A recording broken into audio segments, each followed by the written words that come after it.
Coucou tout le monde, c'est Aurélie, j'espère que vous allez bien. Je suis ravie de vous retrouver sur la chaîne aujourd'hui pour une vidéo un tout petit peu particulière puisque je vous propose mon tout premier tag livresque par vidéo.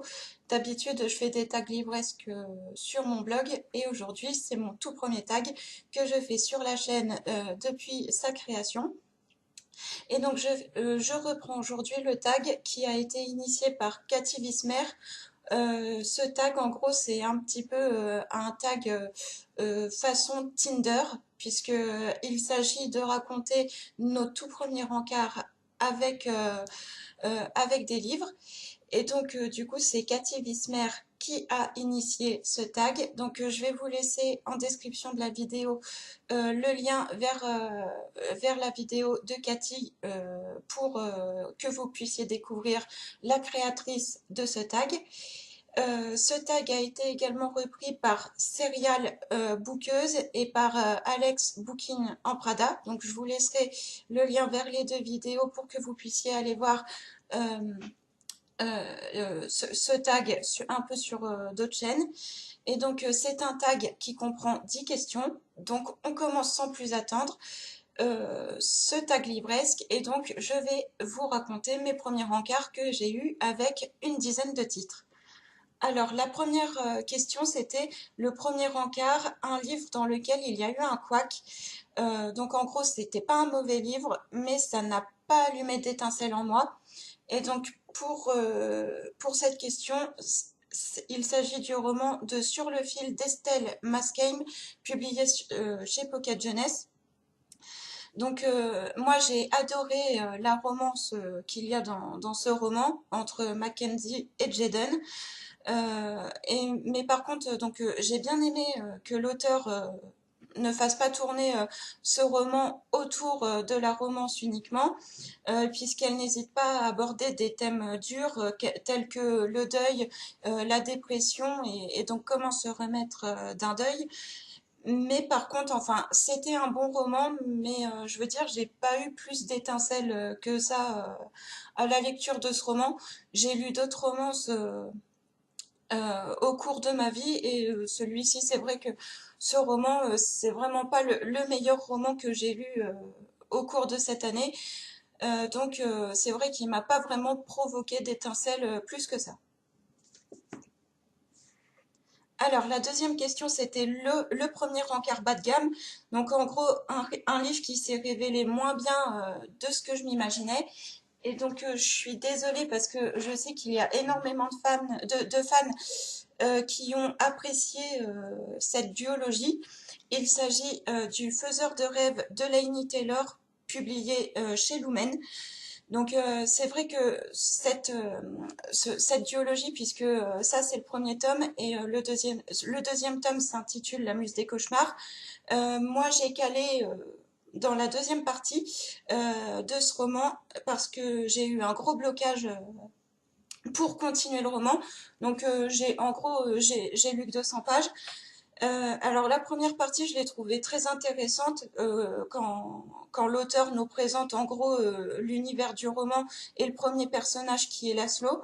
Mais alors arrivé à la deuxième partie, je sais pas, j'ai eu un gros blocage, j'arrive pas à avancer. Donc après, je pense me remettre à lire le livre, mais pour l'instant, enfin, je me sens pas prête à continuer cette histoire. Donc je le laisse dans ma pile à lire et je laisse couler un petit peu de temps et puis on verra si je m'y remets ou non. Mais en tout cas, ce livre, pour l'instant, se révèle moins bien que moi, ce à quoi moi je m'attendais.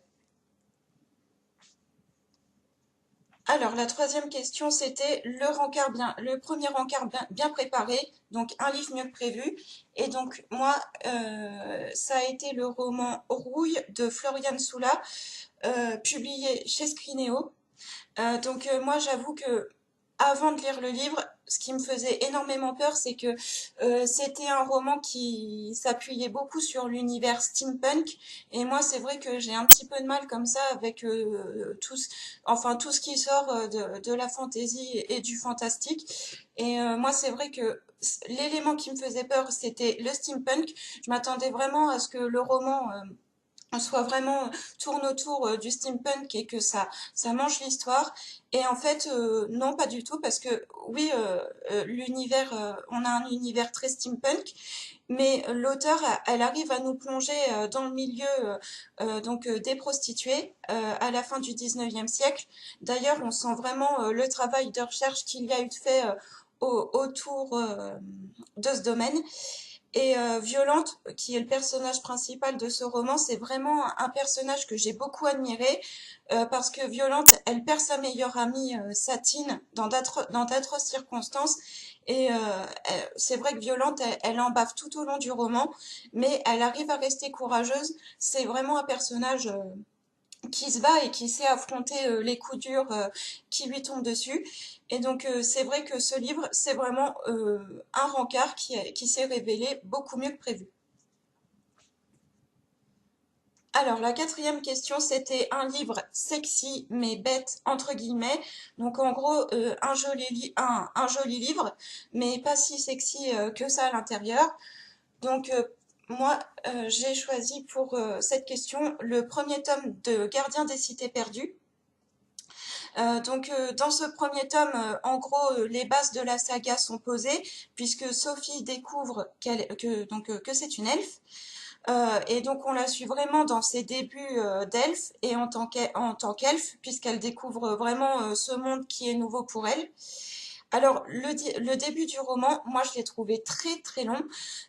J'ai même cru que j'allais décrocher tellement l'histoire est longue à démarrer, parce que moi, je trouve que l'histoire dans ce roman commence vraiment au moment où Sophie arrive définitivement dans le monde des elfes, où elle va s'y installer définitivement. Et donc moi, c'est vrai que Gardien des cités perdues, donc c'est le premier tome d'une très longue saga. Et moi, ça fait très longtemps que j'avais pas repris une saga. En gros, depuis Harry Potter, ça m'est pas arrivé de relire une longue saga. Et donc après, bon, je vais continuer la saga parce que l'histoire est vraiment pas mal et que j'ai vraiment envie de découvrir la suite. Mais par rapport à Harry Potter, où j'ai vraiment été emballée dès le premier tome, dès les premières lignes du premier tome, là, je suis pas aussi emballée que je l'ai été au tout début, comme pour Harry Potter. Alors, la cinquième question, c'était le rencard à l'aveugle. Donc, un livre que j'ai choisi sans rien en savoir. Et donc, comme roman, il s'agit d'un achat totalement compulsif, puisque j'ai acheté le livre 1 de Vicious de V. E. Schwab, publié chez Lumen, sans rien en savoir. Pour vous dire, j'ai même pas lu le résumé, j'y suis allée comme ça. En gros, c'est parce que tout le monde en parlait un peu sur la sphère des bookstagrammeurs et sur différents comptes Instagram. Et du coup, je me suis dit, oh ben, j'ai bien envie de tester le livre, mais je ne sais strictement rien de l'histoire du livre. Je n'ai même pas lu le résumé quand je l'ai acheté. Donc c'est vraiment un achat totalement compulsif et donc j'ai vraiment hâte de le découvrir parce que la couverture m'intrigue et donc j'ai vraiment hâte de m'y mettre. Alors la sixième question c'était le speed dating, donc un livre que j'ai lu super vite et donc pour cela il s'agit du premier tome des Sœurs Carmine d'Ariel Holsel et donc moi, c'est vrai que c'est un tome, ce premier tome, je l'ai lu en, en 2 jours, je crois. Et dans ce premier tome, on découvre cette fameuse fratrie que sont les sœurs Carmine. Et donc ce premier tome, il se centre sur Mériver, qui est la cadette des sœurs Carmine. Donc Mériver, c'est une monte en l'air, donc en gros une cambrioleuse. Et donc, elle fait, entre guillemets, ce métier afin de subvenir aux besoins de ses sœurs Tristabel et Dolorine, et également à ses besoins à elle, puisque les trois sœurs, les sœurs Carmine, sont orphelines et démunies. Et donc, c'est vraiment l'aspect humour noir d'Ariel Holsel et le fait que l'on s'attache vite aux trois jeunes filles, et sans oublier Monsieur Nix. Et donc, ce sont tous ces éléments qui ont fait que j'ai lu le livre hyper vite et j'ai vraiment hâte de me plonger dans la suite de cette saga. Alors, la septième question, c'était le rebond. Donc un livre lu trop vite après une boulimie livresque qui a entre guillemets gâché la lecture. Alors malheureusement, c'est La fille qui tressait les nuages de Céline Chevet, publié aux éditions du Chat Noir. Donc moi, c'est vrai que j'ai lu ce roman assez vite. J'ai pas pris le temps de savourer vraiment tous les éléments du roman. C'est vrai que j'ai bâclé ma lecture, entre guillemets, et je le regrette parce que c'est vraiment un roman qui est magnifique.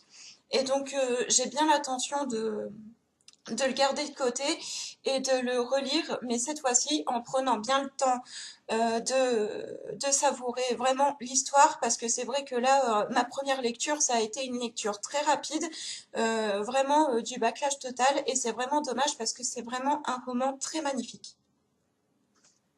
Alors la huitième question, c'est le rencard bien trop enthousiaste, un livre qui a l'air d'en faire trop. Alors, c'est un des finalistes du PLIB 2019, c'est Comment le dire à la nuit de Vincent Tassi, publié aux éditions Le Chat Noir. Donc, la couverture est très magnifique et à la lecture du résumé, par contre, je suis pas très emballée par le roman, donc j'appréhende énormément le moment où il faudra que je le lise puisque c'est le but du jeu du PLIB, il faut lire tous les finalistes et donc ça c'est le seul finaliste qui me reste à lire pour le PLIB. Mais là, j'appréhende vraiment beaucoup parce que il a une couverture tellement magnifique, mais j'ai peur de ne pas accrocher au roman, donc on verra bien. Alors, la neuvième question et l'avant-dernière de ce tag, c'est le premier encart parfait. Donc, en gros, un livre qui a été parfait pour moi sur tous les plans. Alors, ça va pas être une grande surprise parce que si vous me suivez sur les réseaux, vous savez que mon auteur préféré, c'est Jean-Luc Marcastel. Et donc, j'ai adoré le premier tome du Simulacre de Jean-Luc Marcastel. Et donc, ce qui m'a fait adorer ce premier tome, c'est que Jean-Luc n'hésite pas à ressusciter D'Artagnan pour lui offrir une seconde vie dans ce roman, mais dans un univers assez steampunk, puisque le cardinal de Richelieu envoie des mécanomates à la poursuite de D'Artagnan. Et donc, franchement, moi, j'ai trouvé ce premier tome parfait. Alors, j'ai pas terminé de lire cette saga parce que c'est une trilogie.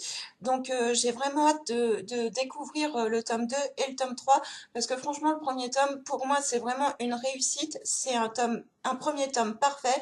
Donc j'ai vraiment hâte de poursuivre cette série.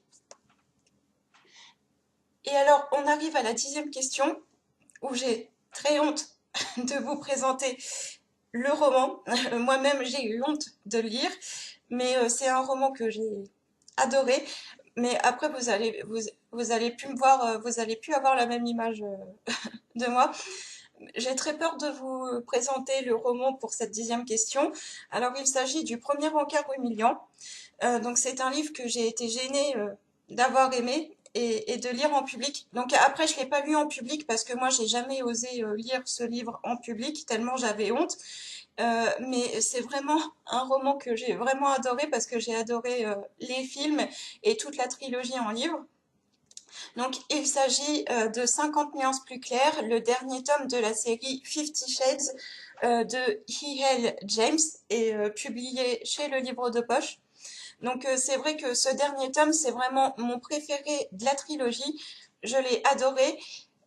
Mais bon, par contre, c'est vrai que je l'ai jamais lu en public parce que j'avais tellement honte j'avais tellement peur que les gens y voient à ma tête que j'adorais Fifty Shades, alors du coup, je l'ai lu pour moi, de mon côté, chez moi. Mais c'est vrai que j'ai adoré cette trilogie, aussi bien en livre qu'en film. Bon, après, j'ai eu une petite préférence tout de même pour les livres, mais c'est vrai que c'est vraiment, pour moi, c'est une trilogie que j'ai vraiment adorée. Et donc, oui, maintenant j'ai trop honte, je me cache. Voilà. Alors voilà, donc ce tag est terminé puisqu'il y avait que 10 questions. Donc n'hésitez pas si vous avez envie de répondre aux 10 questions de ce tag parce que je vais les remettre en description de cette vidéo. Donc si vous voulez y répondre, n'hésitez pas à y répondre en commentaire ou par les réseaux sociaux puisque je vais vous partager la vidéo sur mes réseaux. Et donc j'essaie de revenir très vite sur la chaîne avec une prochaine vidéo. À bientôt!